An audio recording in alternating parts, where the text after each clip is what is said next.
Government says Ghana has made considerable progress towards generating electricity from nuclear energy. Though the first megawatt will not be added to the national grid anytime soon, the Minister of Energy says it has very much become part of the discussion due to the current challenges on the electricity generation front. Addressing journalists at the Meet the Press series, Emmanuel Amakofi-Boa said an additional 335 megawatts of electricity should be added to the national grid by the end of this year to significantly reduce the supply challenges.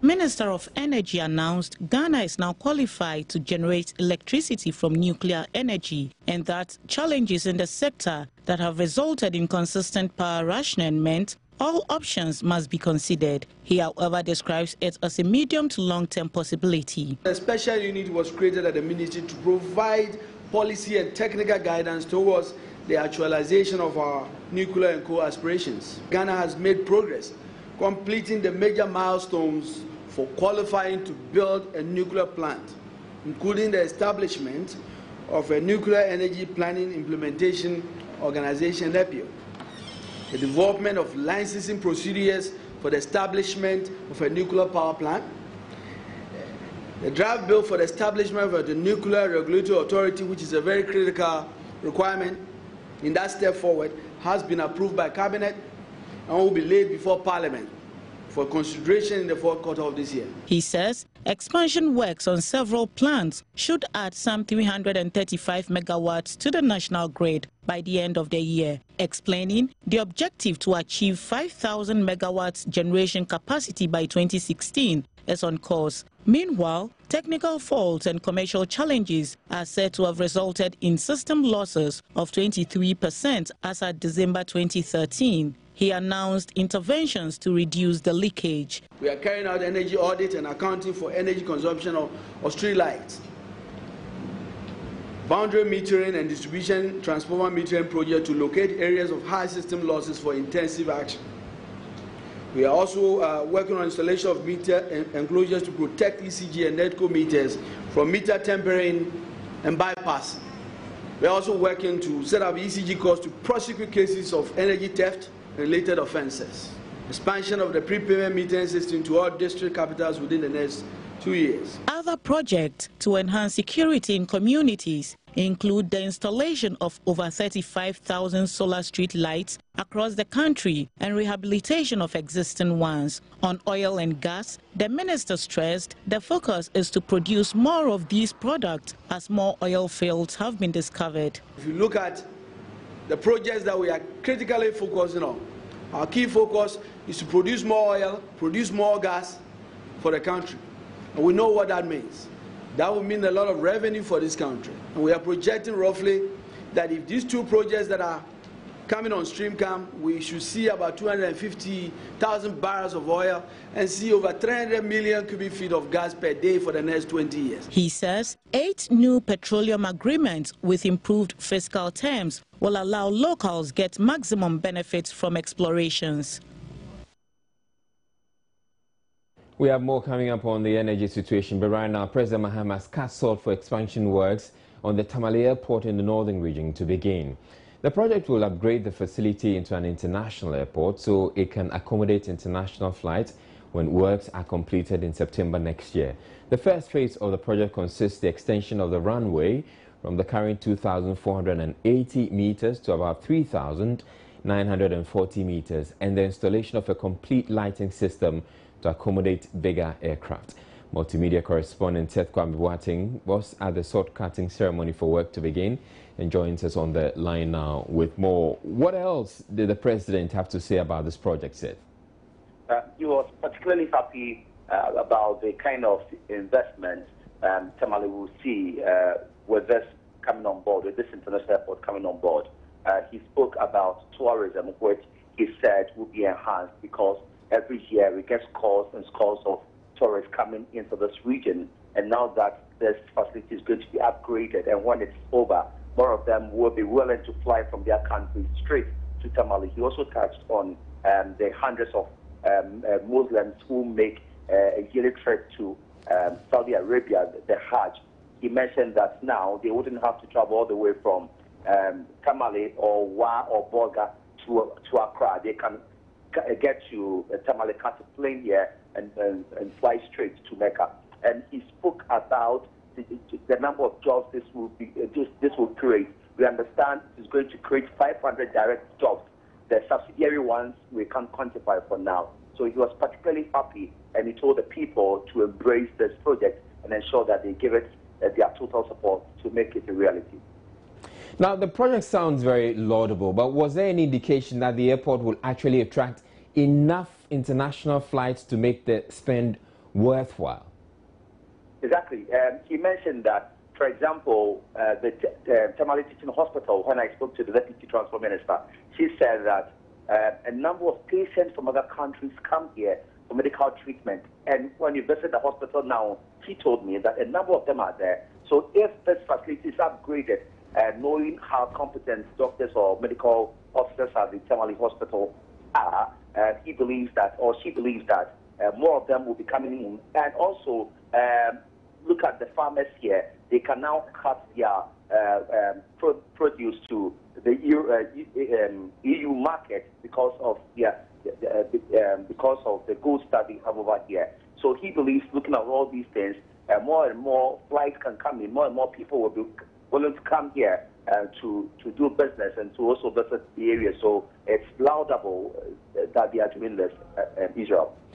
Seth, was there any indication the kind of aircrafts that the airport can accommodate, the size of aircraft the airport can accommodate once the work is completed?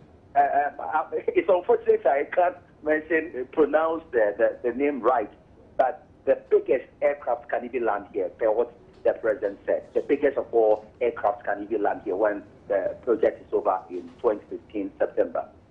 Now, from the designs that we've seen, we've laid hands on, it looks to me that the Tamale Airport is going to be bigger and nicer than the Kotoka International Airport, which is our current international airport. Is that accurate? Per what he told us and the descriptions he gave, I wouldn't doubt if that will happen as well. All right, thank you very much, Seth Kwame Boateng, joining us from Tamale, where President John Mahama today cuts out for work to begin on the upgrading of the Tamale airport into an international airport. In other news, a 3-day media sensitization workshop has opened in Accra as part of efforts to address the increasing impact of climate change on the environment. The workshop on climate change and water security seeks, among several goals, to simplify the subject for journalists, as well as create awareness amongst the public with a production of targeted stories and programs. The subject of climate change has got many concerned, especially in the face of many global disasters that have claimed several lives. Many leaders across the globe have therefore called for more education on how best to address the issue. Media reportage on how best to break the subject of climate change to the understanding of the ordinary Ghanaian for attitudinal change has become of great concern. If you would translate them into the normal language, that it is impacting on the business of the person, it is impacting on the livelihood of the person. What are the livelihoods of the person? If the person is involved in agriculture and food production, how is he affected by this impact of climate change? Is it about floods, which we see in our cities? How secure are they? Is it washing their properties? Is it affecting, their very livelihood? That is the way you want to, translate some of these messages to them. The National Focal Point Director for Climate Change Education, Dr. Emmanuel Tichioben, stressed the situation is an ongoing phenomenon that puts pressure on environmental and socio-economic development. Hence, the need for all measures to be put in place to address it. Greenhouse gases are burning. When we cut trees, the carbons are in trees.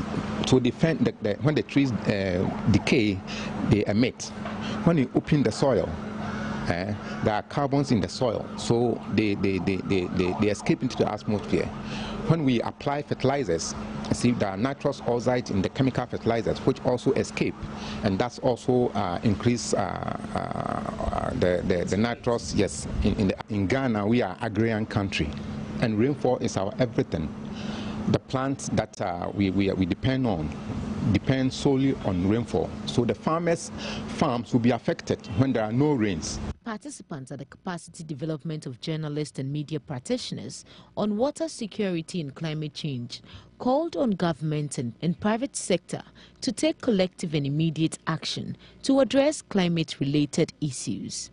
People need to know that climate change is not just up there in the atmosphere. It is affecting their health, it is affecting agriculture, it is affecting economies, it is affecting almost everything.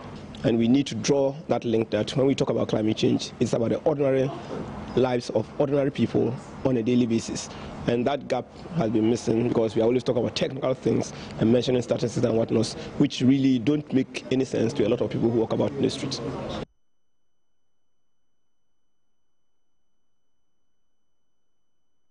The various pharmaceutical companies in the country are expected to benefit from equipment, technology, laboratory services, training and support systems to help boost healthcare delivery. The Ministry of Health and the Ghana pharmaceutical sector have signed an agreement with a German healthcare partnership comprising 5 pharmaceutical companies to build the capacity of local players. Officials have described the move as timely and convenient. The Minister of Health said at the meeting that the partnership will provide a base for the strategic development of the country's pharmaceutical sector. It is also to afford the 5 German companies an opportunity to make inroads in the West African sub-region. Ghana has the basis on which to build towards the ultimate vision of achieving a center of excellence in Africa to deliver high-quality, affordable medicines. There are substantial growth opportunities in the domestic, sub-regional, and international markets, and the country has relatively strong regulator with the requisite technical skills. In spite of the huge opportunities, significant progress is required in terms of increasing the quality standards of production and understandable concerns regarding the impact of increased quality requirements on the competitiveness of the sector. A representative from Bayer Pharmaceuticals, one of the 5 German companies, spoke about some interventions to help tackle the deadly Ebola virus in case of an outbreak in the country. Our hope is that we can build relationships with different members of the industry here in Ghana.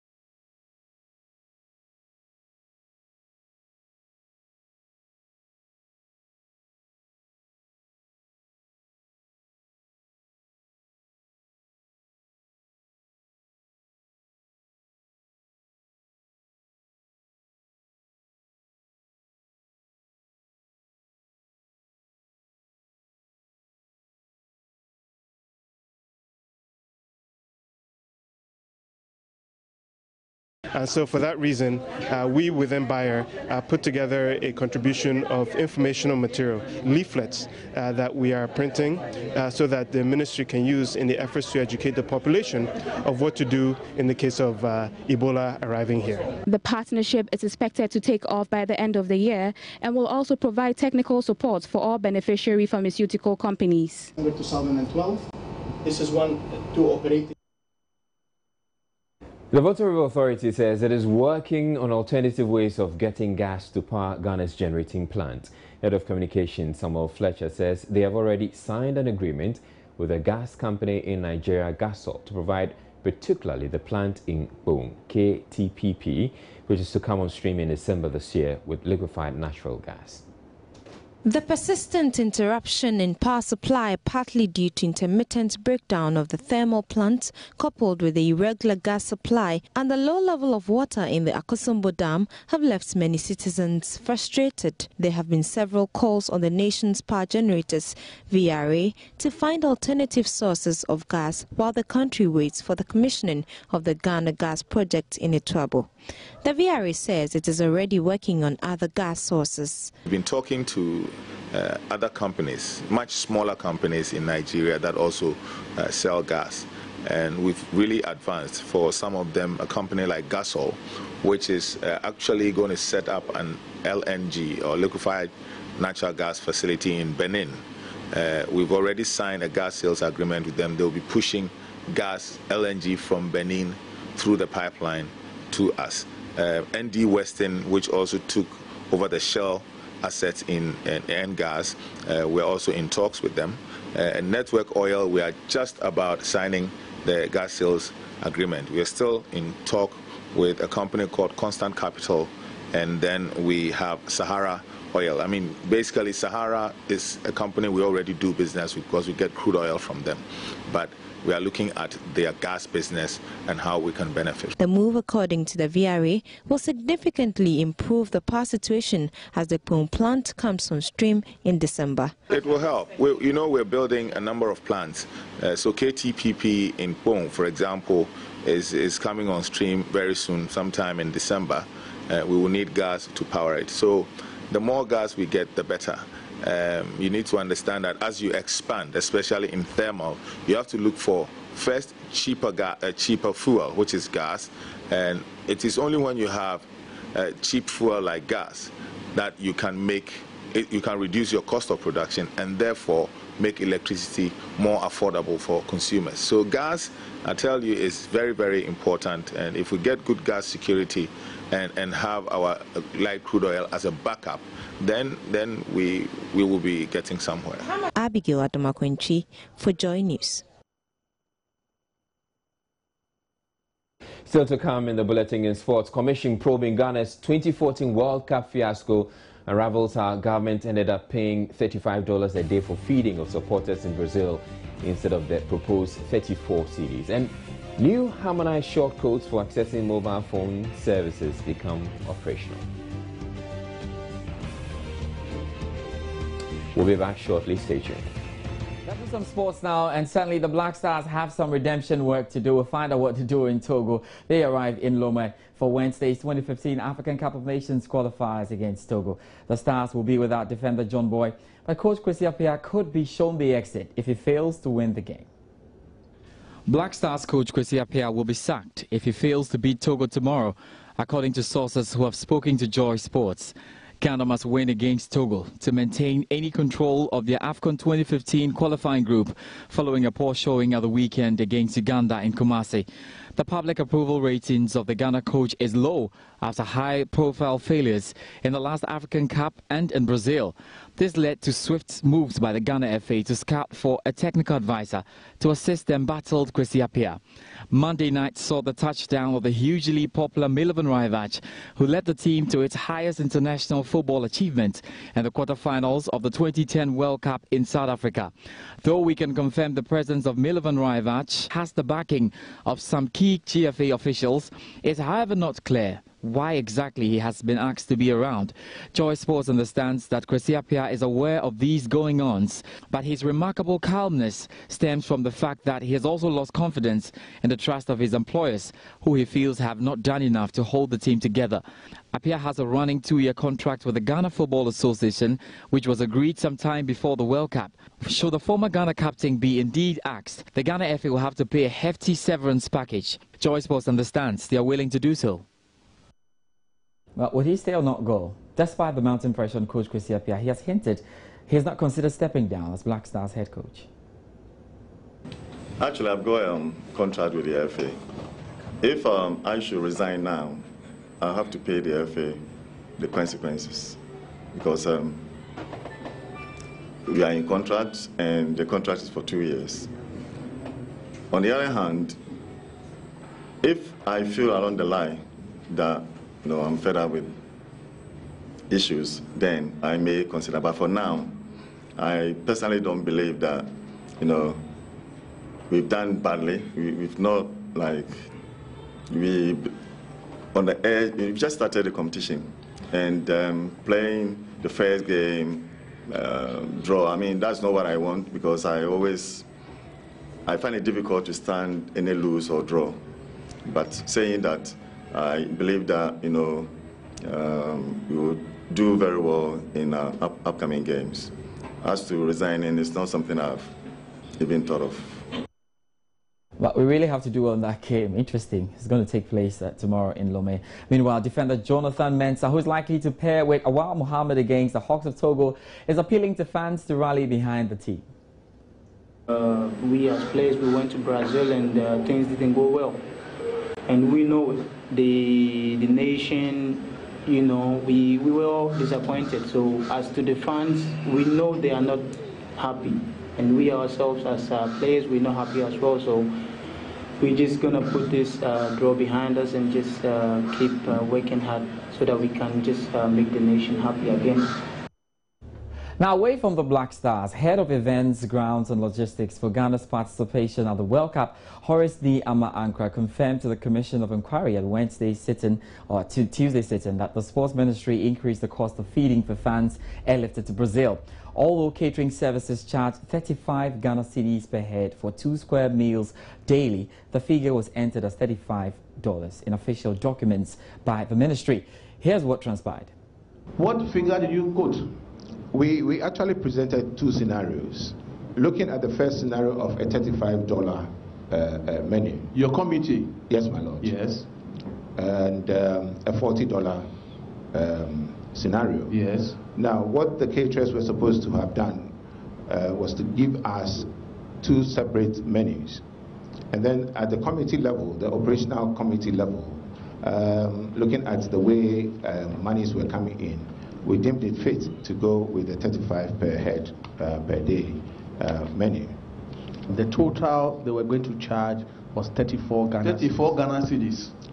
And it beats my mind that is Kenke Boutique. Yes, that it beats my mind that somebody will say breakfast 10, lunch 10, supper 10. That's what Commissioner Kofi is saying. If you add it, it's what? 34 Ghana cedis. And then you, the paymaster, say no, don't do 34. I'll do it $35 for you. My lord, you are on oath. Yes, my lord. Don't play with us, Mr. Horace Ankra. My lord, I'm not playing with the commission. I'm saying what I know. Somebody proposed 34 cedis for a day, 34 Ghana cedis. Then you change it to $35 for Ghana government to pay. My lord, I did not change it to 35. Who did? Who did? My lord, at the various meetings, what we told them that from the recce, I mean 34 Ghana. Fine, finally, who took the decision it should be in dollars and 35? Who did? The Ministry of Youth and Sports, my lord. Okay. So you never proposed dollars? We didn't propose dollars. We discussed how much in dollars that could cost. How can 34 cedis, 34 Ghana cedis, metamorphose to $35? My lord, 34 Ghana cedis. Yes. For brunch lunch in Brazil. No, 34 for 3 meals. My lord. This is what you tended. My lord, I appreciate from Kenke Boutique. My lord, I appreciate that.